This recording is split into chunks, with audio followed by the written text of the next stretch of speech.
Welcome to the Prolific Pulse podcast. I'm so happy to welcome Steve Fox here today. He is all the way from Wisconsin, one of my favorite states for their wonderful cheese. And I'm really, really happy to have you here, Steve. Now, I understand you just came in or flew in from the AWP conference, and that sounds pretty awesome to me. Maybe one day my little micro press will find their way there. You never know. There are a tremendous number of micropresses. There were, as big of a convention floor as you can imagine, like larger than a city block, with I think 15 columns of tables on both sides.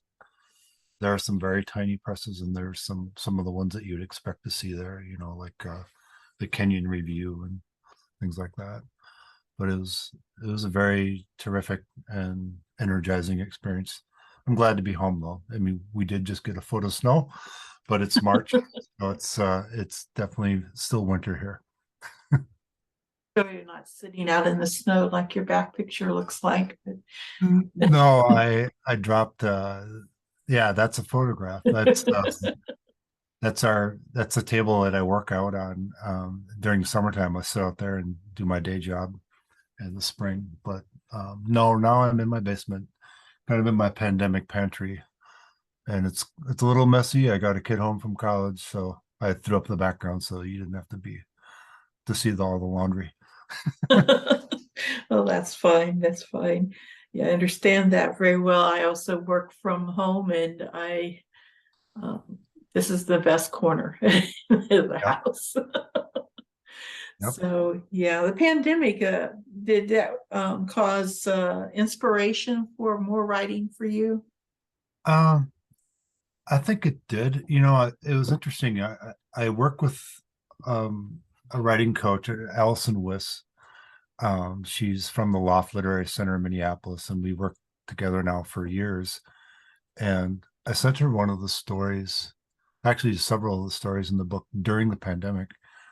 And she said, "Well, my God, at least you're being productive. Most of us are just sitting around, you know, kind of confused." And I said, "Well, I'm at home, and sometimes there's a way just to dig in. But in a lot of ways, actually, pandemic was quite good because it enabled me to attend workshops located around the country with attendees from all over North America, which I'd have never been able to do. I have a pretty demanding day job and 3 kids at home, and I have a life outside of writing, of course, and so I can't just go to Portland for 4 days or whatever the workshop is, or Brooklyn. I met some incredible talent online in workshops. That was one neat thing about going to AWP, is meeting some of these people in real life. And it's like, wow, you're so tall. I'm like, well, thank you. My parents saved up, so no matter what, I'd be over 6 foot. But it was really, really energizing. But that was a good thing. It just kind of kept me going. And then when one workshop would end, um, I picked up another one, and some of them were even like 2-hour slots. Like I did one with Kimberly King Parsons, just writing from a younger perspective. Most of her stories in Dark Light are from a child perspective or a young adult perspective, and there's a mixture of some of those stories in my collection now. So that was pretty helpful. The first story is from a teenage point of view. Arthur is 10 and a half years old.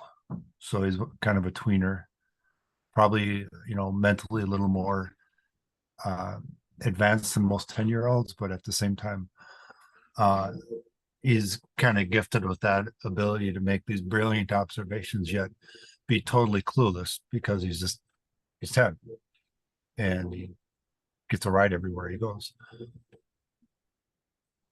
Really struck me his personality, his experience seemed older than that. So definitely really enjoyed reading the story.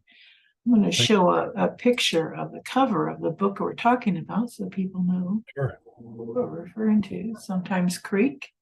And when did this book come out? This came out in January, and end of January. So it's been about 6 weeks.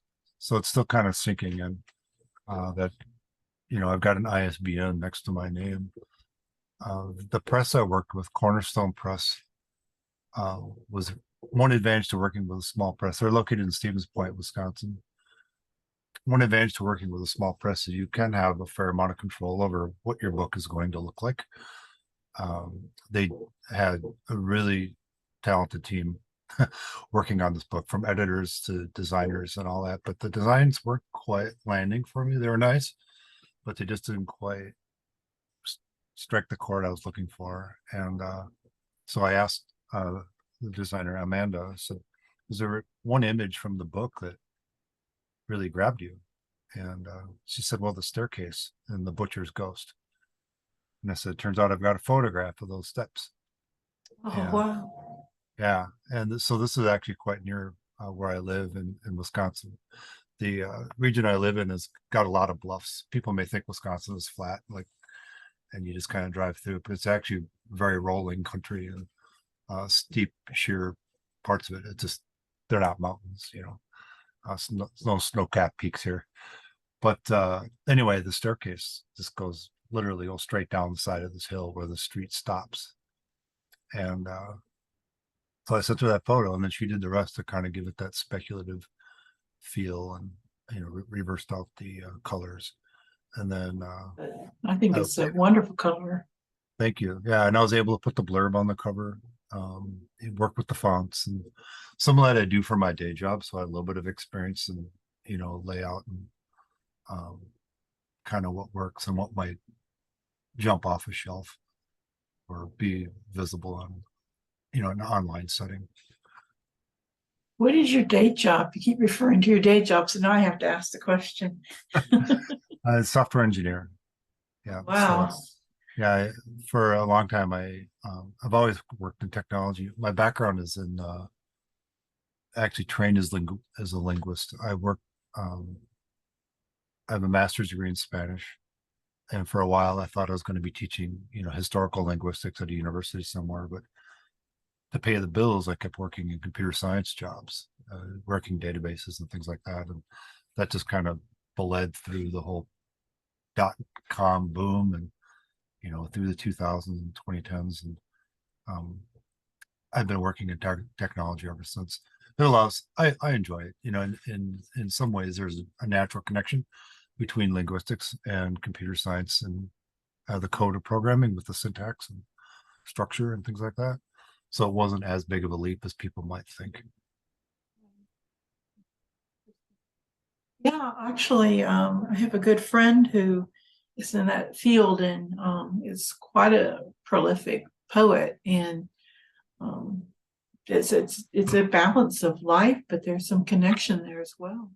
Yeah, actually, most of my colleagues have a very creative other life. They're musicians. One woman is a seriously good painter. One guy plays in rock bands. Another guy's a drummer out west. And, sculptors and poets, and it's not a surprise to me that people do these other tangential things that may not seem to most people to be directly related. Your stories are, I love short story for one thing. I absolutely love short stories and novellas. Probably my attention span has something to do with that, but I like using words wisely, and using the economy of words. And you certainly do this with your work.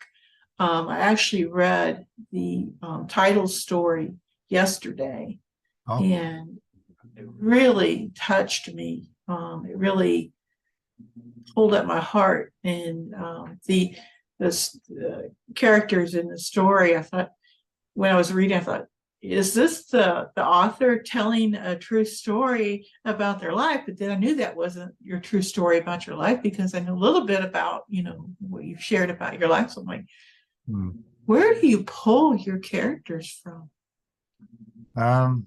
Yeah, it's interesting because interesting you asked that, because I get asked that sometimes, because when I read, sometimes I'll like choke up, and it's not a story about me, or a personal experience, but I really do get kind of consumed by my characters. I have a hard time letting them go. I mean, I don't know if you could call us a linked story collection in terms of like one character or story thread persists throughout, like, Olive Kitteridge or Winesburg, Ohio. But um, thematically, the stories come together, and that might be another thing we can talk about is short story collections themselves. But um, I'm just I think I'm just a little more perceptive to what's going on around me than some people are. I just bother to notice more. Sometimes when I was a kid, I remember just being overwhelmed by, just felt like this buzzing of sensation coming off of all these people. I go into a store and I could just feel the energy coming off these people, like what's going through their minds, what got them in there. I grew up in a hardware store, so there's always a lot of people coming and going, and they always had this stuff, if they needed fixed or they had an issue that they were working on, or they might have been doing something really creative and cool. And it didn't take long to put myself like into those people's shoes and feel what they were feeling or understand those experiences. And then that kind of translates to as an adult, even seeing two people in a grocery store, talking about what they're going to get and what they're going to do and their lives before they got to that point and where they go afterwards. I really do see a lot of story threads in action when I move around. And I've used the analogy of a crossword puzzle before. It might be a little cliche, but the story threads kind of intersect like crosswords puzzle solutions. And then at that one point, I see this rectangle I can identify that's this one letter that they both have in common. Both answers have the letter A or F in one spot. And that's where something happens. The shopping carts bump, or a dialogue erupts, or there just might be a glance or some exchange. But until then, you might be really close inside of a person's head. And a lot of my narratives are a little bit about anxieties and obsessions. And then when the dialogue happens, that's when the story breaks open.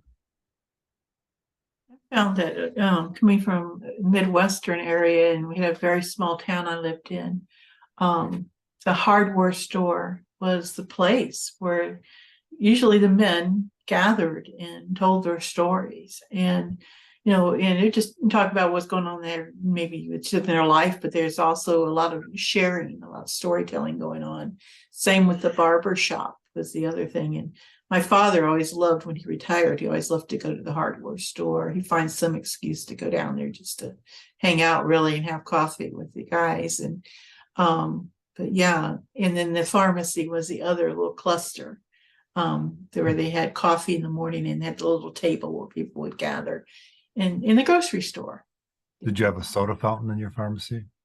We didn't have a soda fountain in the pharmacy, but we had a soda fountain in town, and that was another popular place where people would congregate. They'd have a long table, and people would come in there for lunch, and everybody'd sit at the long table. So it's like one big happy town family, so to speak, and that would be sitting at a long table. And so, yeah, everybody had some place they congregated. So there were a lot of stories happening in the town.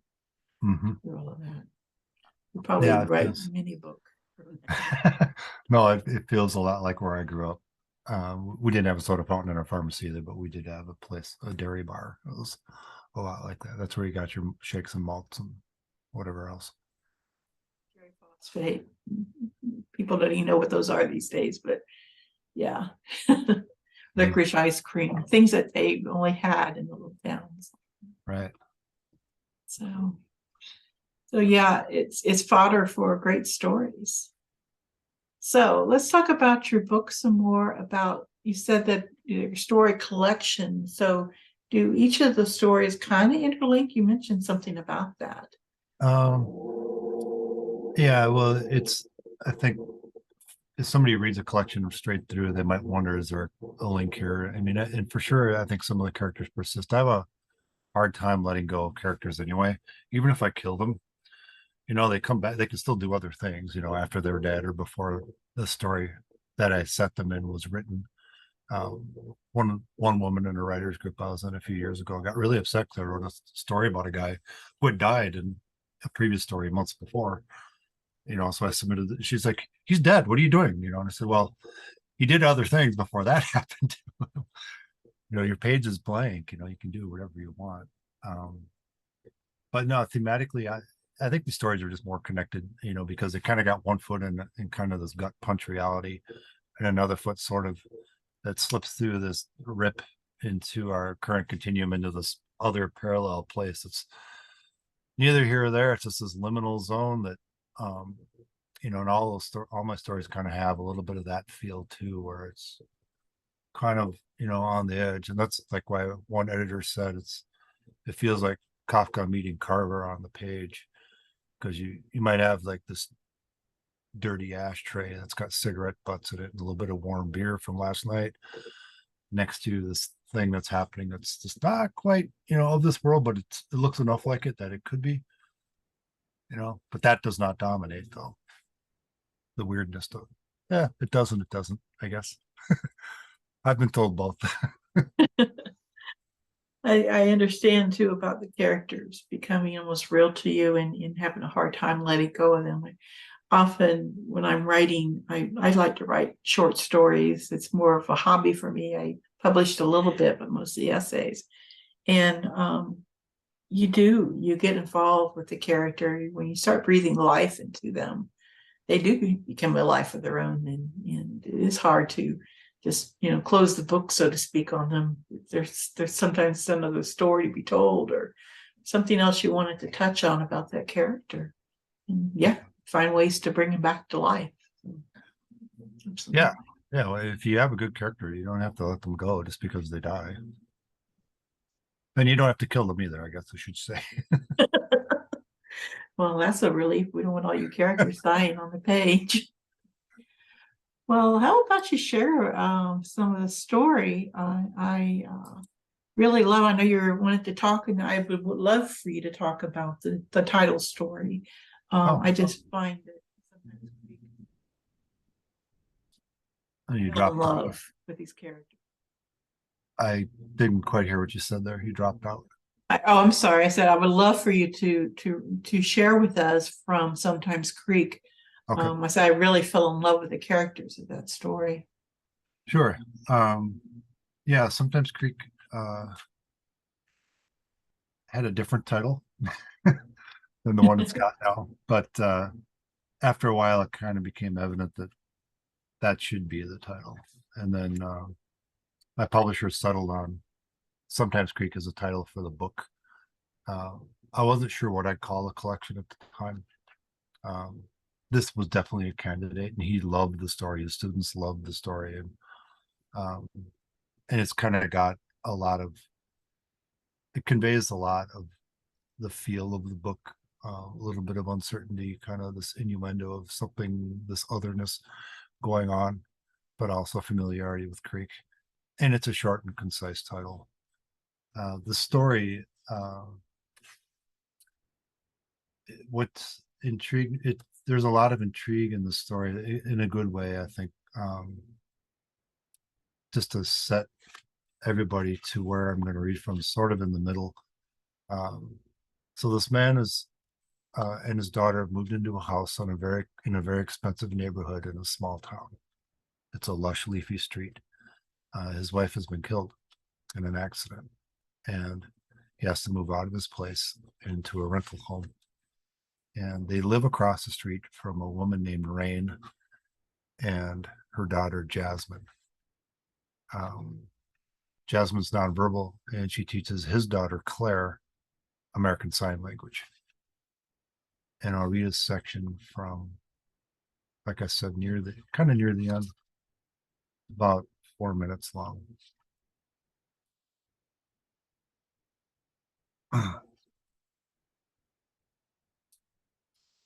Time exhales and cascades out of control off the rails.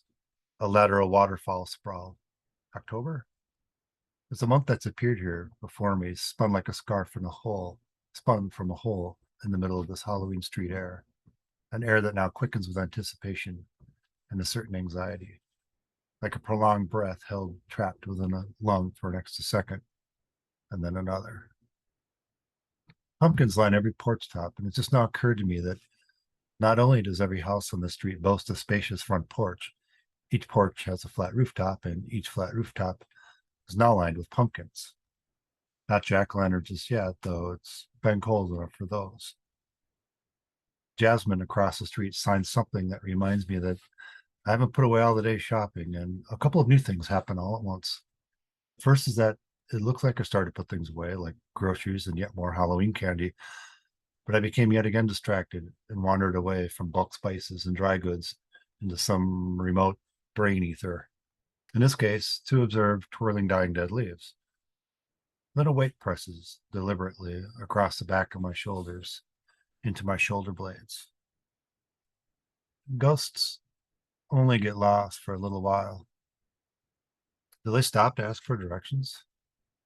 Who or what would they ask? And how? Maybe they sign too, like Jasmine to Claire. I don't know, but I'm relatively convinced that a motivated ghost will eventually find you, and this pressure upon my back is not entirely new. It's been creeping into me at random since the funeral. This touch is startling at first, but once settled in, I don't want to leave. The only thing I dread, in fact, is its departure, the wondering if this time will be the last. I mentioned this to a work colleague over lunch. She doesn't even look up from her soup when she tells me calmly that I'm a natural draw for those new at being dead. I nearly dropped my sandwich.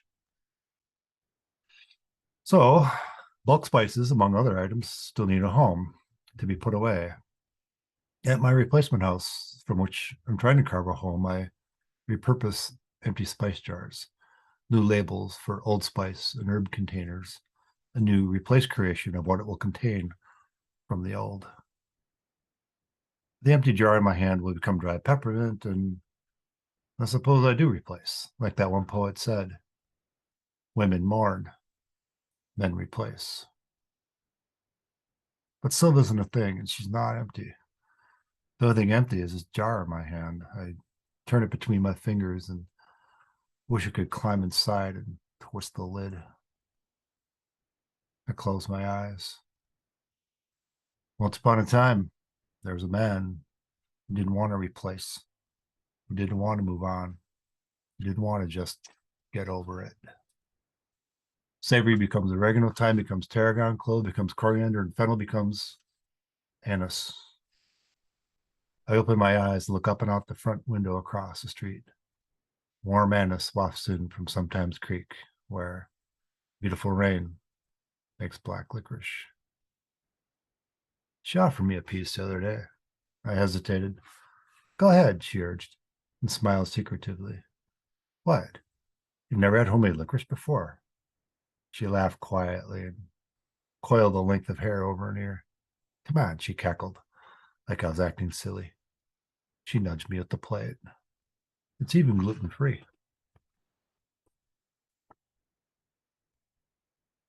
And I'll stop there. Wonderful. I love that you read that. It makes me want to go back and read it some more. It's just the story has so many elements to it. Grief, relationships, how this person's rebuilding their life in a new neighborhood for the sake of their child. Mm-hmm. Looking at new possibilities, opening a door. Just so many different facets of life itself. I found it to be extremely touching, and it left you with a closure, at the end of the story. But yet there's room for another story of possibilities from that one. Mm-hmm. I want to know what happens down the road. Thank you. Thank you so much. That's very kind. Yeah, I love that story. It actually took a long time to write. There was one part there where I said once upon a time. I kind of wrote a lot of it in verse at first. And then from there, I kind of carved out prose narratives around it. I do think that, I don't know if this narrator's been around in some of my other stories, not in the book for a while. But the character Rain has not. And I started writing a story with her. And I'll see where that goes. because I think this lush setting that you create, and there's this kind of in the middle of processing all this grief and trying to explain to his daughter what's been happening and meeting these people. There's a lot there. It may demand more than one story. And Jasmine need a story of their own. They really do. I look forward to reading that story. So you have to let me know when it's published, because I'll stay in touch. yeah, definitely. So Steve, is there anything that I haven't asked you or anything you'd like to share?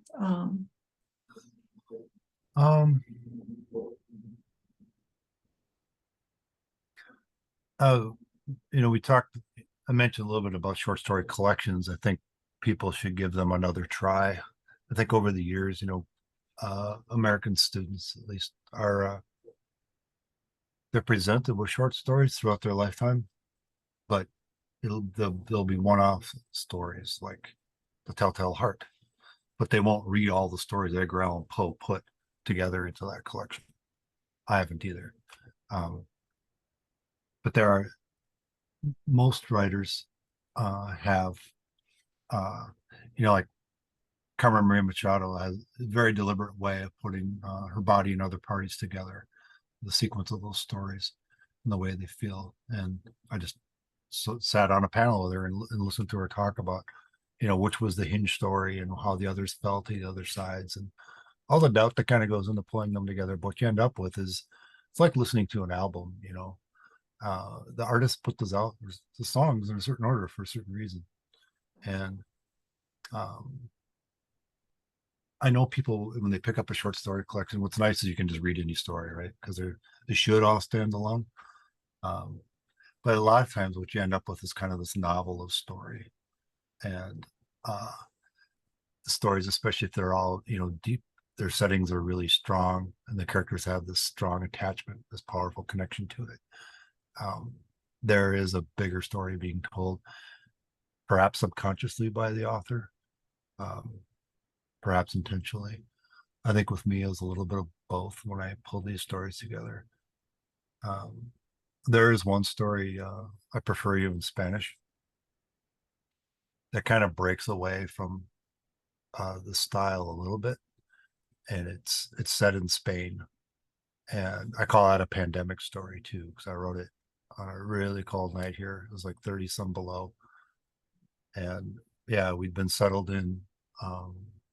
There was no vaccine, there was no treatment, no cure. We didn't know what was going to happen. And we had to protect our kids. And so I just kind of had to break away, just kind of from my style of writing a little bit, but also just be somewhere else. So I picked these memory snippets, the one I lived in Spain, and kind of wove them into this narrative, written from a distance from the characters. A lot of the stories are very close, even if it's third person here, they're very close third person narratives. But yeah, I call that a pandemic story, even though there's not a word about the pandemic. In fact, I don't think there's any inkling of the time in the story, except that the people ride on trains. So it could have happened anytime in the last 100 years. Sure. Well, Steve, it's been great having you on here today. Tell us where we can find your book. Wherever books are sold, you can go to sometimescreek.com. That directs to my website, which is stevefoxwrites.com. And there are links there for buttons where you can buy it. Your bookseller can get it, and ask your library to order it. Thank you so much for coming on here today. Really appreciate you, and I hope you have a wonderful rest of your day. Thank you. You as well. Appreciate your time.